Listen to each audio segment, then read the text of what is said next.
మానవుని జీవితము చాలా విలువైనటువంటిది. The human life is highly valuable. జీవించదగినటువంటిది. It has to be lived. చాలా పవిత్రమైనటువంటిది. It's sacred. దివ్యమైనటువంటిది. It's noble. ఉత్కృష్టమైనటువంటిది. ఉజ్వలమైనటువంటిది. సౌశీల్యమైనటువంటిది. It's noble. It's one of character. కానీ But తన యొక్క పవిత్రతను తాను తెలుసుకున్నట్టుకు ఏమాత్రము ప్రయత్నించటం లేదు. he is not making an effort to realize the sacredness within. ఇటువంటి ఉత్తమమైనటువంటి జీవితం మనకు ప్రాప్తించి కూడాను Having acquired this noble life, దీన్ని వ్యర్థం చేసుకుంటున్నామంటే when we are wasting it, ఇది ఎంత మానవత్వానికి సంకుచితమైనటువంటి మార్గం. what a narrow path we are leading today in human life.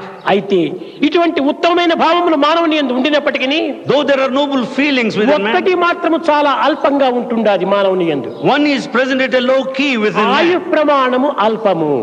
That is, his longevity is short. ఈ ఆయు ప్రమాణం అల్పమైనటువంటి ఒక స్థితి యందు మనం గుర్తించుకొని Realizing that life span is ఆయు short. ఉండినంత లోపలనే So long we are alive, మన యందు ఉన్నటువంటి శక్తిని the power within us, మనం వ్యర్థము గావించుకొనక without wasting it, సార్థకం గావించుకోవడానికి ప్రయత్నించాలి. we should realize the objective.